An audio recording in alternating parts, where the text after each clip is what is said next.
Hello everyone and welcome back to my channel Diksha pharmacy. और अगर अभी तक आपने हमारे चैनल को सब्सक्राइब नहीं किया है तो प्लीज़ सब्सक्राइब करें and press the bell icon so you will get all the notification from this channel. और ये आज हमारा पार्ट 6 है। बायो फार्मास्यूटिक्स हम पढ़ रहे हैं 5th सेमेस्टर की, और इसका ये हमारा टॉपिक है factor affecting drug absorption through GIT. Unit first का ये टॉपिक है। और प्रीवियस वीडियो में हमने mechanism of drug absorption through GIT और उसके पार्ट देखे थे हमने सेपरेट वीडियो में। अगर आपने अभी तक प्रीवियस वीडियो नहीं देखी है तो आप हमारे चैनल पर विजिट करके biopharmaceutics 5th semester B pharm के नाम से प्लेलिस्ट बनी हुई है, आप वहाँ पर जाकर सीरीज वाइज वीडियो देख सकते हैं। और आप नोट्स की पीडीएफ चाहते हैं तो हमारे डिस्क्रिप्शन बॉक्स में लिंक दिया गया है, आप वहाँ से उसको डाउनलोड कर सकते हैं, देख सकते हैं। तो आइए देखते हैं factor affecting drug absorption through GIT. तो क्या है? Absorption is a very complex phenomenon, so depend on various parameters. For example, absorption क्या है? एक बहुत कॉम्प्लेक्स फिनोमिनॉन है, क्योंकि एब्जॉर्प्शन पे ही है। अगर मेडिसिन हमारी सही से एब्जॉर्ब होगी तो वो इफ़ेक्ट शो करेगी, अदरवाइज नहीं करेगी। तो इसमें हमें पढ़ना है इस टॉपिक में कि उसको अफेक्ट क्या क्या करते हैं, क्या क्या उसको रोकते हैं एब्जॉर्ब होने से, या क्या फैक्टर अफेक्ट करते हैं उसको ज़्यादा एब्जॉर्ब करवाते हैं, या क्या उसको कम, उसके अफेक्ट को कम कर देते हैं एब्जॉर्प्शन के, कि एब्जॉर्ब नहीं होने दे रहे हैं या जल्दी से एब्जॉर्ब हो जा रही है ड्रग, तो उनको देखना है। तो सबसे पहले हमारी कोई सॉलिड डोजेस फॉर्म होती है, जैसे टैबलेट और कैप्सूल। तो वो क्या होती है? डायग्राम में देखिए आप, टैबलेट और कैप्सूल। तो वो क्या हुआ, हमारे स्टमक में गया, वहाँ पे क्या हुआ, उसका टैबलेट का डिसइंटीग्रेशन हुआ, मतलब वो छोटे छोटे पार्ट में डिवाइड हो गई। उसके बाद वो गैस्ट्रिक एसिड में गई, वहाँ पे उसका डिसोल्यूशन हो गया। मीन्स जो बड़े पार्टिकल थे वो और ज़्यादा छोटे पार्टिकल में हो गए और उनका पूरी तरह से गैस्ट्रिक एसिड में डिसोल्यूशन हो गया। अब जो ड्रग थी वो हमारी आयोनिक और नॉन आयोनिक फॉर्म में कन्वर्ट हो गई। जो नॉन आयोनिक ड्रग थी, क्योंकि वो लाइपोफिलिक नेचर की है, तो वो जो हमारी इंटेस्टाइन की एपिथेलियम लेयर है, मैंने आपको प्रीवियस वीडियो में बताया एपिथेलियम लेयर होती है, तो वो तो लाइपोफिलिक नेचर की है, तो वो तो इजीली पास हो जाएगी न्यूट्रल ड्रग। और नॉन आयोनिक ड्रग क्या होती है? इजीली पास हो जाती है। पर जो आयनिक मतलब कैटायन या एनायन है, तो वो इंटेस्टाइन से उसे पास होने में क्या पड़ेगी? प्रॉब्लम पड़ेगी। तो यही इस डायग्राम में हमने समझाने की कोशिश किया है कि तो क्या है कि नॉन आयोनिक और neutral drug can easily pass, ये हमने नोट में दे दिया है अलग से, वो इजीली पास हो जाती हैं, पर आयोनिक ड्रग नहीं होती है। आप इस डायग्राम को अच्छे से देख सकते हैं कि सॉलिड डेजिस फॉर्म होती है, कोई टैबलेट या कैप्सूल हो, डिसइंटीग्रेशन हुआ उसका स्टमक में, गैस्ट्रिक एसिड में उसको डिसोल्यूशन हुआ, वो दो फॉर्म में कन्वर्ट हो गए, आयोनिक और नॉन आयोनिक। तो जो नॉन आयोनिक थी वो इंटेस्टाइन में इजीली डिजॉल्व हो गई, पर जो आयोनिक थी वो नहीं हुई। तो क्या फैक्टर अफेक्टिंग हुआ इसमें? ये फैक्टर इन्हें अफेक्ट किया कि ड्रग के टूट जाने पर, आयन में डिवाइड हो जाने पर वो पास नहीं होती है, ठीक है। और नॉन आयन मतलब जब वो डिवाइड नहीं होती है, आयोनिक फॉर्म में नहीं टूटती है, तो वो इजीली पास हो जाती है। तो ये एक फैक्टर है। The human body are very critical और complex structure when the drug is pass from the oral cavity to the stomach to the intestine. सबसे पहले वो हमने मुंह में गई, ओरल केविटी में गई, वहाँ से वो स्टमक में पहुँची और हमारे उसके बाद इंटेस्टाइन में जाती है। And every part of the intestine that they have certain different pH. तो पीएच भी एक इम्पोर्टेंट फैक्टर है जो उसको अफेक्ट करेगा। जैसे कुछ हमारी मेडिसिन होती हैं वो हमारे स्टमक में जाने पर क्या होती हैं? गैस्ट्रिक एसिड से ख़राब हो जाती हैं। तो ऐसी सलाइवा का हमारे जब वो ओरल कैविटी में रखा हमने, तो उसकी पीएच क्या होती है? 7.2 टू 7.4, मतलब न्यूट्रल होती है सलाइवा की पीएच, जो हमारी राल होती है मुंह में। उसके बाद स्टमक की पीएच क्या होती है? ये तो हाईली एसिडिक होता है, क्योंकि फूड को हमारे गलाने का काम, उसको एब्जॉर्ब होना है। उसके बाद तो वो क्या करता है? 3 to 4, बहुत ज़्यादा हाई पीएच होती है स्टमक की।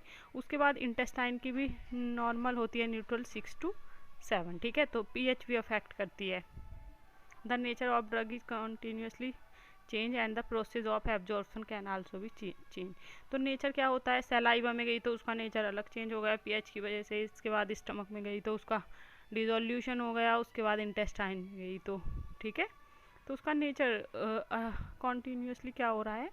चेंज हो रहा है। अब देखते हैं मेनली जो फैक्टर्स अफेक्टिंग है वो क्या है।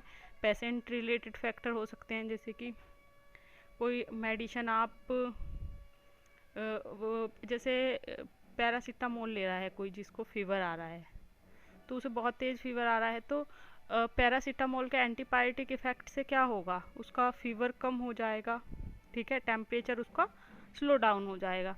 बट अगर कोई नॉर्मल पेशेंट उसको ले रहा है जिसको फीवर है ही नहीं, तो उसका इफ़ेक्ट थोड़ी ना शो होगा। जैसे नींद वाली मेडिसिन होती हैं, ठीक है, तो नींद वाली मेडिसिन हमारी रात में ज़्यादा काम करती हैं, मीन्स सेडेशन कॉज करती हैं वो। अंधेरे में हमें ज़्यादा मिलानिन की वजह से क्या होता है, नींद जल्दी आती है। उसके बाद फिर जो केमिकल प्रॉपर्टी हो सकती हैं ड्रग की, कि ड्रग का फिजिकल नेचर कैसा है, पाउडर फॉर्म में है या लिक्विड फॉर्म में है, तो वो भी अफेक्ट करता है ड्रग का। और फॉर्मुलेशन फैक्टर हो सकते हैं, ठीक है, कि फॉर्मुलेशन किस टाइप की है, वो लिक्विड है, सिरप है, और फिजियोकेमिकल में उसका ड्रग का फिजिकल और केमिकल नेचर, ठीक है। और फॉर्मुलेशन फैक्टर होता है कि वो सिरप में है, टैबलेट में है या पाउडर फॉर्म में है। ओके, तो अब देखते हैं फिजियोकेमिकल फैक्टर। तो ये देखते हैं, सबसे पहला फैक्टर क्या है, drug solution and dissolution rate. Drug का जो सॉल्यूशन है उसका उसका रेट क्या होगा, ज़्यादा होगा, क्योंकि सॉल्यूशन फॉर्म में है, फिजिकल फॉर्म उसकी। Particle size and effective surface area, particle size कैसा है उसका और सरफेस एरिया जितनी ज़्यादा होगी उतनी जल्दी इफेक्ट आएगा, क्योंकि उसका डिसइंटीग्रेशन और डिसोल्यूशन होने में हमारा टाइम वेस्ट नहीं होगा। पॉलीमॉर्फिज्म, ये भी एक पाउडर फॉर्म की, और एमॉर्फिज्म, ये क्या होते हैं, ये हमारे पार्टिकल्स का नेचर होता है, पॉलीमॉर्फिज्म एंड एमॉर्फिज्म, ठीक है।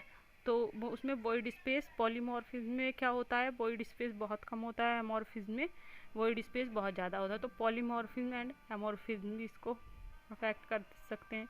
स्यूडोमॉर्फिज्म, हाइड्रेट्स और सॉल्वेट्स बोलते हैं जिनको, pseudomorphism. Salt form of the drug, कौन सी साल्ट फॉर्म है ड्रग की। उसके बाद लाइपोफिलिसिटी है ड्रग की, pKa of drug and GITPH, ठीक है। उसके बाद drug stability.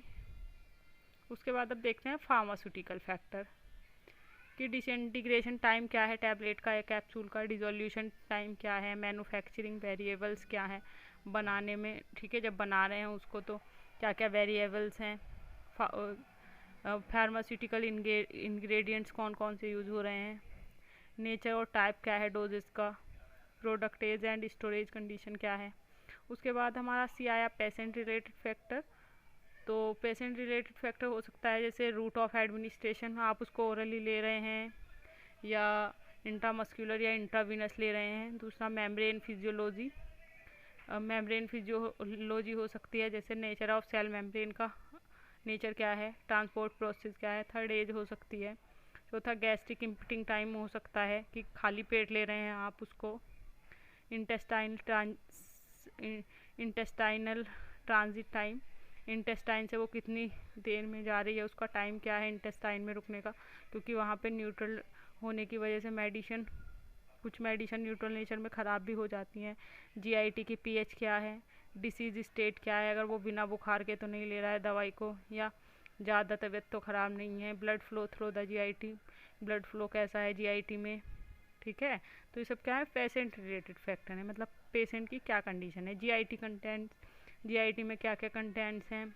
Food drug interaction, food क्या क्या है उसके साथ ड्रग इंटरेक्शन तो नहीं कर रही है।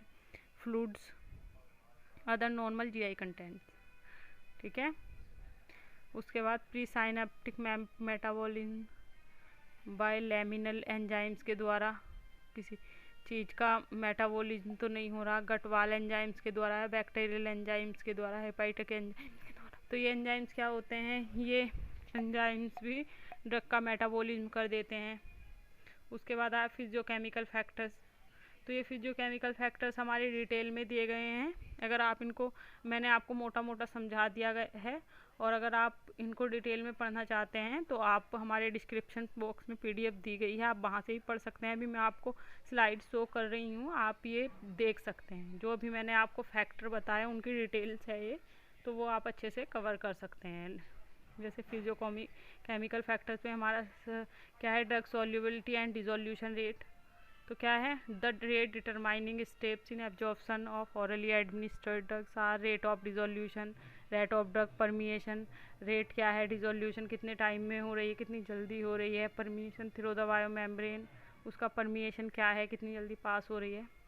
तो वो सब है, ये वो आप ये पढ़ सकते हैं अच्छे से स्क्रीनशॉट लेके, और अच्छे से नोट्स अपने प्रिपेयर आप कर सकते हैं, ठीक है। Particle size and effective surface area, ये भी फिजियोकेमिकल फैक्टर का ही हमारा क्या है, दूसरा पार्ट है। उसके बाद आप देख सकते हैं हमारा थर्ड, हाइड्रोफिलिक ड्रग्स जो वाटर लविंग होती हैं, ठीक है, जैसे ग्रीसियोफल्विन है, तो ये आप अच्छे से देख सकते हैं। हाइड्रोफोबिक मतलब लाइपोफिलिक ड्रग जो हैं, जो वाटर लविंग नहीं है, वो क्या है, लिपिड लविंग है, तो उन्हें बोलते हैं हाइड्रोफोबिक ड्रग्स। उसके बाद रीजन्स हैं इनके। उसके बाद हमारा आया पॉलीमॉर्फिज्म एंड एमॉर्फिज्म, जो भी मैंने आपको बताया उसे आप पढ़ सकते हैं अच्छे से, अगर आपको समझ में नहीं आया है तो। इनका क्या होता है, इंटरनल स्ट्रक्चर, और depending upon the internal structure A solid can exist either in A crystalline और एमॉर्फस। क्रिस्टलिन सॉलिड के नेचर के आधार पे, सॉलिड के इंटरनल स्ट्रक्चर के आधार पे क्या होता है, क्रिस्टलिन और एमॉर्फस नेचर होता है किसी भी सॉलिड का, ठीक है।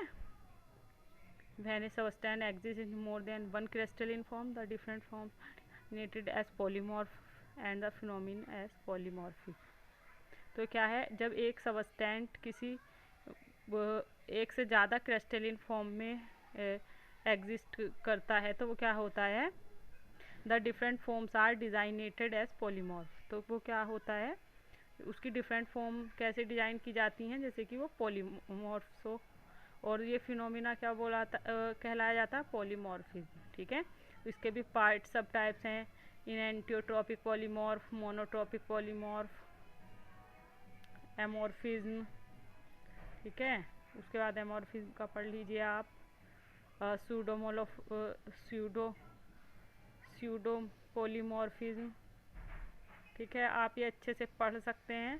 साल्ट फॉर्म ऑफ ड्रग की साल्ट फॉर्म क्या है, या आप डिटेल देख सकते हैं अच्छे से, कुछ ज़्यादा नॉलेज लेना चाहते हैं तो।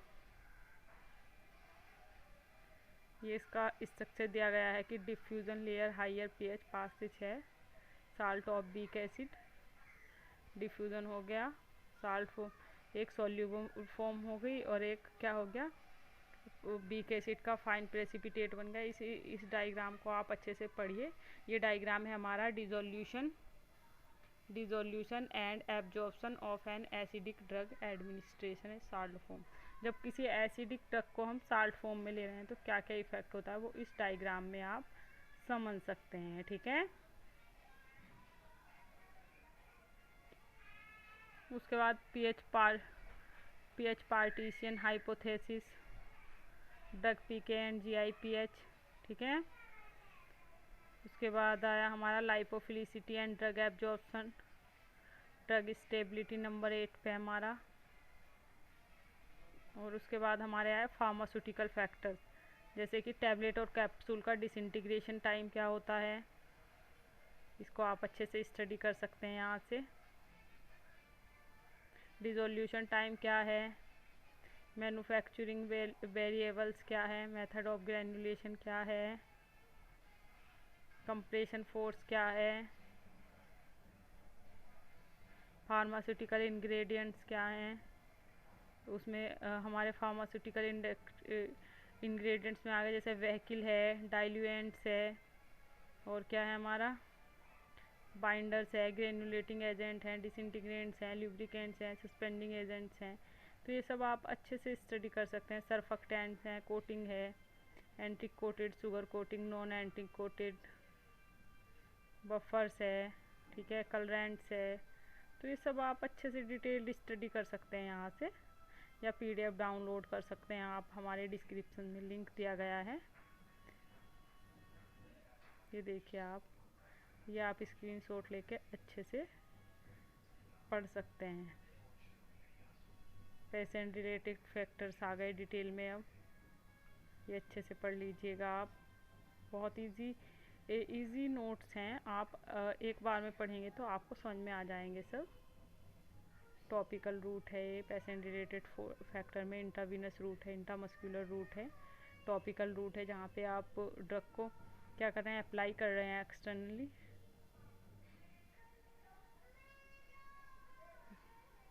रेक्टल रूट, बक्कल रूट, ठीक है।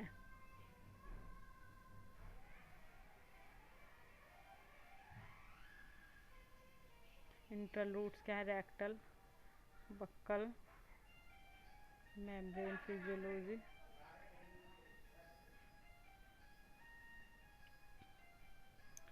एज है, गैस्ट्रिक इम्पटिंग टाइम है,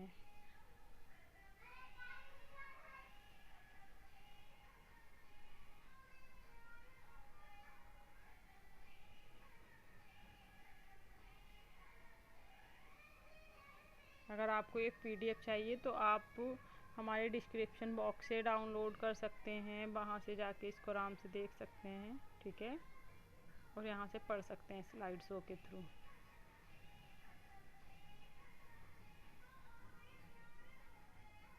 कार्डियोवास्कुलर डिसीज़ हो किसी को, blood flow through the GIT, ठीक है, गैस्ट्रोइंटेस्टाइनल कंटेंट्स, गैस्ट्रोइंटेस्टाइन में क्या क्या हमारे कंटेंट्स हैं, ड्रग फूड के साथ इंटरेक्शन कर सकती है, ठीक है, फ्लूइड वॉल्यूम क्या है, interaction of drug with normal GI constituents, pre synaptic metabolism,